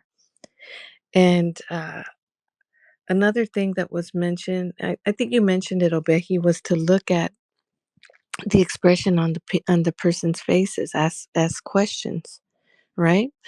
And in the story, it's so important when you're teaching preschoolers to interact with them and not just be reading without asking questions, because they lose interest immediately. They have the attention span of a TikToker anyways. So what I would do as I'm reading, I would ask, questions like, do you think he's going to find the treasure? And so those are things that you could do when you're storytelling to children. And another thing that's very imperative is to even if you want to really make it fun, dress like a pirate. Like, for example, my book's about a pirate looking for treasure, so I come in dressed as Hey a guys, pirate, and the children are ready for an experience that they're going to have. And I make it very personal because what I do is I ask the children, can I bring my friend along to find the treasure? And so they're wondering, who's going to be my friend, because I don't have anybody with me, but I have a treasure chest, a little treasure chest with me. And of course, all the kids want to see who my friend is. And so they all go, yeah, yeah, yeah. And so I open the treasure box, and out comes my puppet, Max the pirate. And what I do to make it very inclusive of all the children, so all of them feel listened to, like how we like to feel in this room, is I get my pirate to shake every child's hand. And he asks the children, "What's your name?" And the children, they say their name, and then the little pirate takes his hand out, and it's so cute to see the children. They shake the pirate's hand, and they get a connection right from the beginning of the story, because they're they're they're being paid attention to, right? And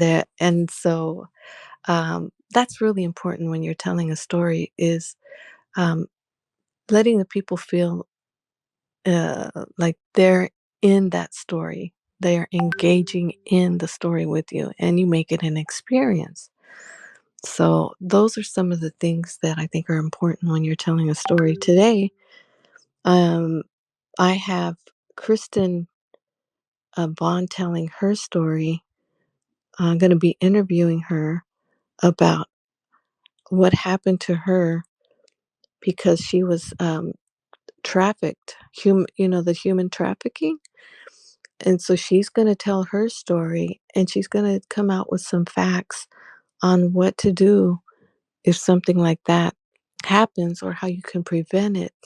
Different different things like that. It's going to be very interesting. And so always good to have a story that is going to help somebody um, either prevent something from happening or help them to deal with the trauma. So thank you so much for letting me speak. I'm so happy that I was able to find your room, Obehi. You always have wonderful rooms, and it's good to see some of my friends in here.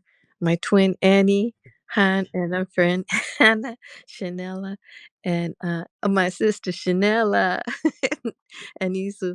So good to see all of you. Thank you so much for letting me share. Back to you. Thank you so much, Angelica. We appreciate it. We appreciate the sharing. It's valuable. Thank you so much for that. All right. We're actually towards the end of it just now. All right. Shanela, please go ahead and quickly share with us as we move toward the closing of the room. Please go ahead. Thank you, Obi, and thank you, Angelica. Yes, indeed, she's my sister in the faith, so we understand each other in that sense. But first of all, if you don't mind, the one thing I've been meaning to do for a long time is say, Annie, congratulations on your book. I never got to say it before. I really wanted to make sure I said it in a way that was very good. So, I've known Annie for a long time, in fact.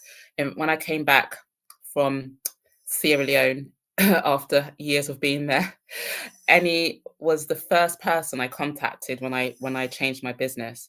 And it's so funny, when I opened up my contact book, I had hundreds of contacts from networking events. And the one person I knew was going to be non-judgmental and was going to accept, was going to be kind and nice, was Annie.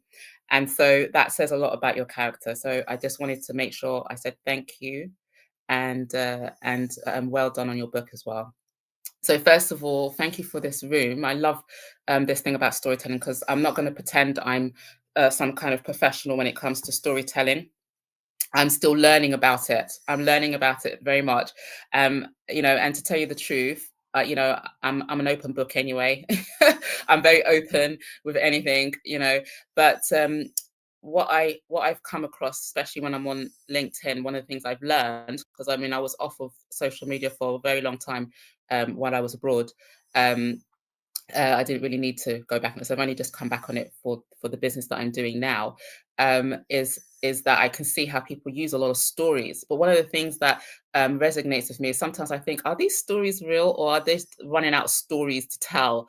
And so they're just making up stories, for the sake of making up a story, if you know what I mean. And I think one of the things that I've really kind of felt to myself is that it's really good to have stories, and I think it's very important for people to know, to understand who you are and what makes you, and draw them in, like Angelica said, which is very good. But at the same time, I kind of feel like you've got to kind of spread your story, not to spread it too thinly, if that makes sense. Not to be like, it has to, I feel like doing on every post, you must eventually run out of stories. I don't know, unless somebody's got thousands of millions. I don't know.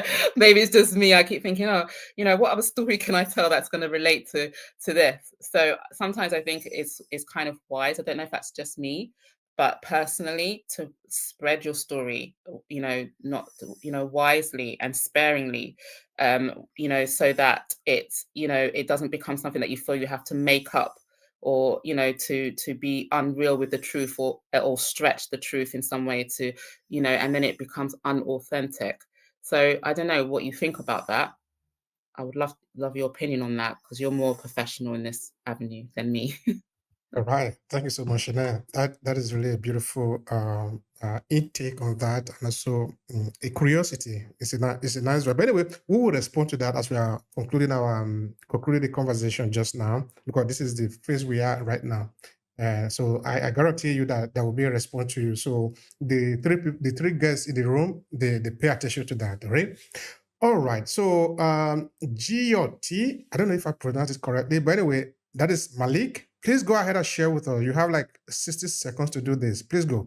First of all, thank you for giving me a golden chance to speak in front of the stage and give the mic to me. And first of all, I should see something like a golden verse about a writing. Writing is a very good way how to express your ideas through by writing, through by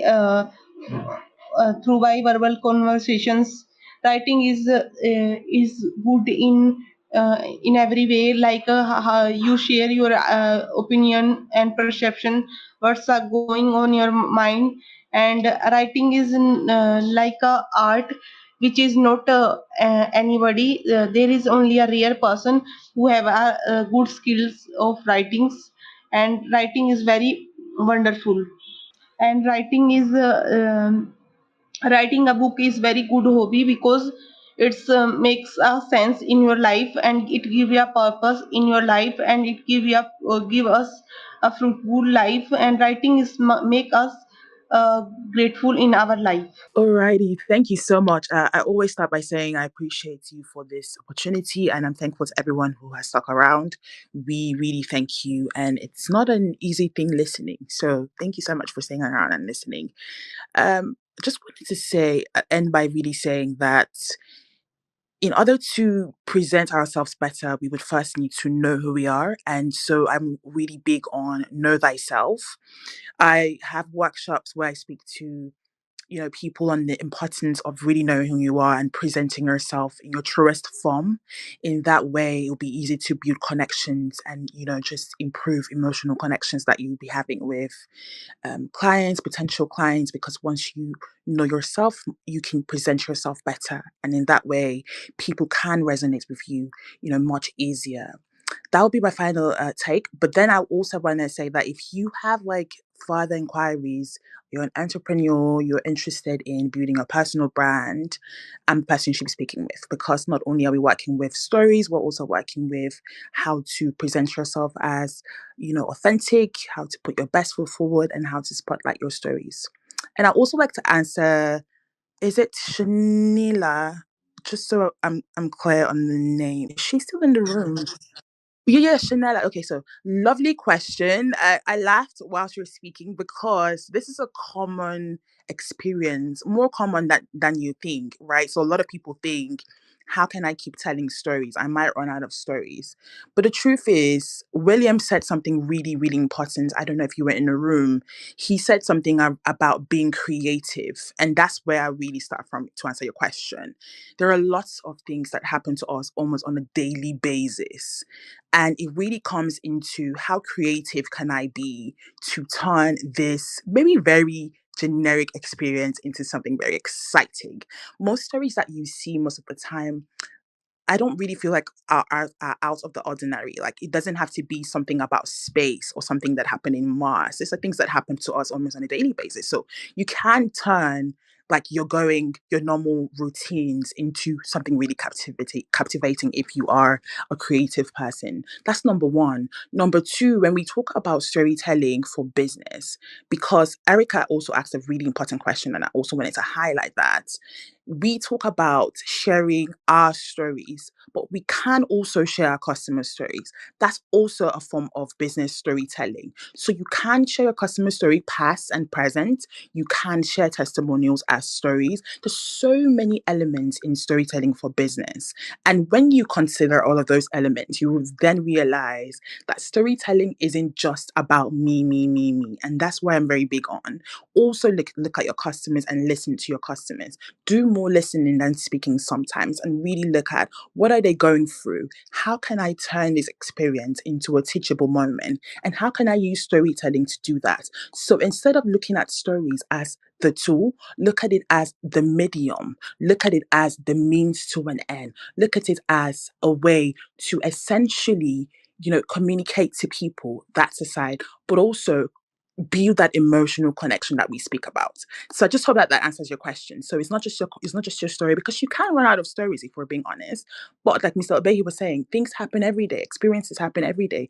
You have customers, you have clients. If you don't have customers and clients and you're building your portfolio, then look at your potential customers. What are they like? What are their stories? You can tell their stories, and also look at how can I tell their stories in ways that also resonate with them. So that would be my final take. I hope I haven't taken too much time. Over to you, Mr. Behi, and I'm Hannah Dacha signing out once again. Thanks so much, and I appreciate you. I appreciate it. Thank you also for the response to Chanela. Of course, I think the biggest point to take away from that is what William also was saying about creativity. Because if you are creative, then you can never run out of the story that you can share with people. So that should be a given. All right, Mr. Izu, please go ahead and share with us what is your final take on today's conversation, and please tell people how they can benefit from your services. All right. Thank you so much, Mr. Obehi. And I think it's been a great conversation since today. We started as usual. This platform is full of resourceful ideologies and concepts that can help to transform people from their different levels at the stages in storytelling to a point where they can become professional storytellers. Now, I'm going to start by responding to the question which was asked by the lady who came up at the table a few minutes ago. There is something we call in storytelling OPS, other people's stories. Now, people would always, in fact, you would always run out of stories in most occasions. I understand the factor and the concept of having to pay attention to what happens around you all the time, from your family, your workstation, to your people around you. There is something to pay attention to all the time. But beyond that, there is something also called OPS, other people's stories. And you can leverage other people's stories to be able to not run out of stories whenever you're speaking or dressing people or talking to a certain topic. You can just leverage other people's stories. And that also takes us back to what we're talking about, paying attention to what happens to people, paying attention to what happens around you, and most importantly, documenting each of those experiences would help you to be able to have a lot of stories and ideas to put out when you're called upon. Thank you so much, Izo. I appreciate you. I appreciate you. Anyway, there will be a kind of a problem. So I try to refresh the page a number of times. So I actually miss a part of what you were saying. But of course, yeah, we got a better part of you. So thank you so much for that sharing. All right, so we move to the godfather of the room, Mr. Eni Osong. Osong, please go ahead and share with us what is your final take, and let people know how to benefit from your awesome services. I was nervous when I saw you in the audience over here. I was thinking, what the hell? That's where you don't want your host to be, right? You know, you don't want to see your host in the audience at all, ever. Let me welcome those who joined us late, because I appreciate all of you, whether you join beginning, middle, or end of our events. So, Mr. Adejo, I see you. Welcome, Srinathan. Welcome as well. Who have I missed? My screen just moved. Really helpful screen. Success, welcome. Glad you're here. Yolanda, I mentioned Yolanda earlier, the pink lemonade lady. That's who she is, really. You find out more about that in good time, my friends. Dr. Nu, welcome to us. I'm glad you're here. Mandy, have I mentioned you already? Maybe. You deserve special mention twice, Mandy, because you're here, right? Dr. Amaka, so one of my true legendary friends. It's on a mission to empower Africans and everyone around the world, really, to go into beyond degree level education, postgrad, or graduate, grad school is what she calls it. She runs amazing audio rooms, and she's always a true friend. Of course, if you want to talk plants, this woman can talk plants all day, literally all day. You know, I don't know how she does it myself. She don't know what actually baffles me with her knowledge half the time. Zainab does amazing work trying to work on, I guess, eradicating or at least helping us tackle sexual exploitation of young people in Africa. That's a mission. It's a true mission. All the rooms as well. So let's support the work she's doing. That will really help, because you can't tackle that sort of issue alone. Of course, there's my good friend April. April has a breathing room, which is starting on the 29th. So audio room 29th, 10:30 my time. What's that? 4:30 CST. So April, she's a holistic wellness expert. So do join her and do find out how breath healing and can really work for you. So I'm excited. I like doing new things and learning new things. Who haven't I mentioned? Brian. I don't know if I mentioned you, Brian. Well, I'm glad you're here, of course, always. Marketing genius. I've mentioned everyone else, right? If I've missed you out, my friends, please do forgive me. I do feel bad when I miss anyone out, in terms of the welcomes. No, of course, it's been an amazing room over here. It's always storytelling is the thing that we'll need to learn. And many people think that we can just tell stories randomly. In business, no story is random. All our stories have to be intentional. We have to be very, very mindful of what we're saying, who we're saying it to, and why we're saying it, as we discussed today, right? When we'll tell the right stories to the right people at the right time, we convert people into customers, so listen to fans, who they become customers later on. That's why we need to learn truly how to tell the right stories. I mean, of course, I think to answer Chinada's questions, can we run out of stories? Yes, no, not really. You can't really run out of stories, right? Here's why, and here's how we tend to do it. That would never run out of stories. As the learning is one of the things that we need to do. So Obehi's 5-part storytelling series is part of that mix, really. Let's learn to tell the right stories. He said that the best storytellers craft a story. We don't just turn up and tell stories. We're very intentional. We have a catalog of 5 or 6 stories that will tell, depending on who we're talking to, what we're talking to them about, what their interest is. That, as Hannah said earlier, if it's data, if it's a certain aspect of the experience that they want to know about. So we'll craft stories, and you have the more you tell those stories in your catalog, the better you get at telling those stories. And of course, as Hannah said just now, Mr. East said that we'll have customers, right? And each customer is a story. Our best stories involve our customers as a hero. Every time we help someone, we need to genuinely sit down and think, how can we use that to energize our next prospect, our next person I will talk to? So when you're intentional about your storytelling, when you do the work beforehand, you must have an endless supply of stories, especially as again, Mr. East just said about being authentic. If you do what you do consistently and well, every customer is a new story. And if you got customers, you never run out of stories. I know what you do, Chanel. I'm saying, no, you got customers coming out of your ear, and you benefit them every day. Tap into what you do for them and share that with anyone else who wants to become your customer. That's the trick, right? Now, but it starts with learning storytelling. And I say Obehi's 5-part series is a great way to start. And there is a free chapter, by the way. So do tap into get a free chapter. See if that sort of resonates with you. If you like his writing style, if you like his way of sharing his expertise, if that can help you, then you might want to buy 1, 2, 3, 4, 5 books that cover the whole spectrum of storytelling in business. Obehi, for my sins, I'd love to help you tell stories in books. I thank you, Jyoti, for making that point.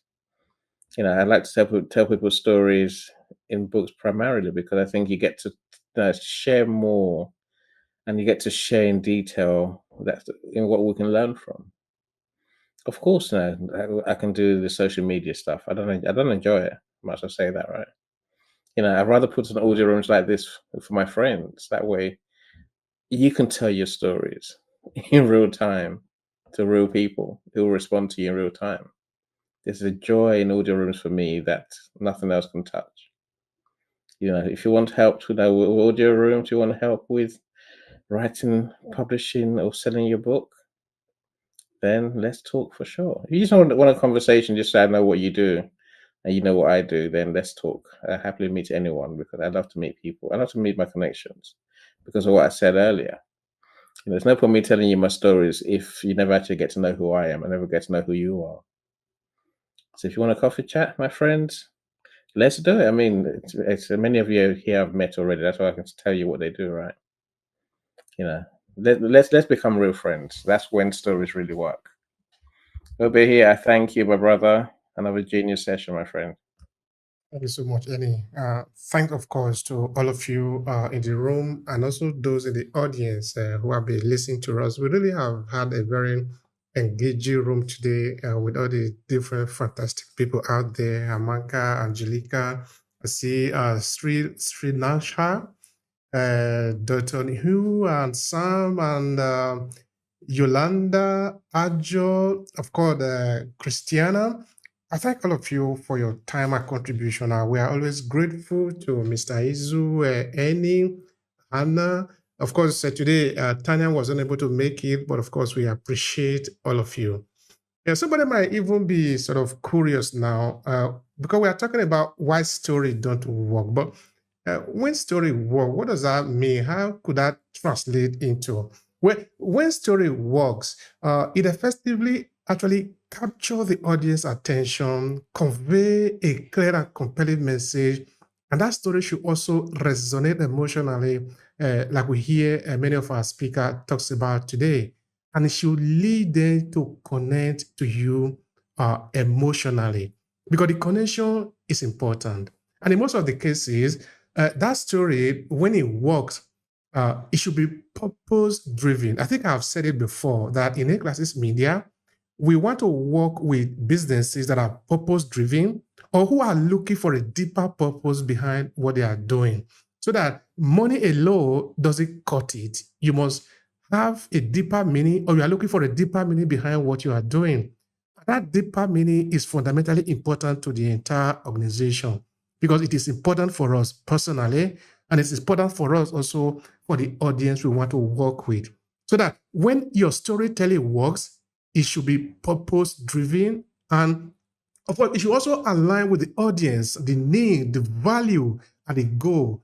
And all this is going to be structured in a way that when you say your storytelling works, it put all of these into question. When all these are not put into it, that we might then begin to find out, but why is it not working? Why are we having a kind of disalignment? And I think this is what we have spent the time talking about today, thanks to the brilliant people, the speakers who have shared with us different value. Because really come to understand the storytelling, like I've come to repeat, is not just one of the most powerful instruments in human history. It's the most powerful instrument that we know as human species, because it's what is responsible for our society. It's responsible for the war that we fought or that we will fight even tomorrow. And it's also responsible for the peace that we are going to make. It helps us to justify anything, and it helps us to build anything. So learning how to leverage the power of storytelling in what you do, whether you are a community leader, you are a business leader, is fundamentally important for you. And of course, different testimonial actually came up today of people who have learned how to use storytelling. We see Izu helping people to come to stage to talk. He's teaching people how to use storytelling because he believes it is effective. That is why we see Annie here. That is why we see Anna here. There are many, we can list a lot of people who have understood this. And this is why we are in the gospel of helping people to understand that just being able to quote number is not enough. It's the time to learn how to differentiate yourself with the power of your story. So own your story. It's time to own your story.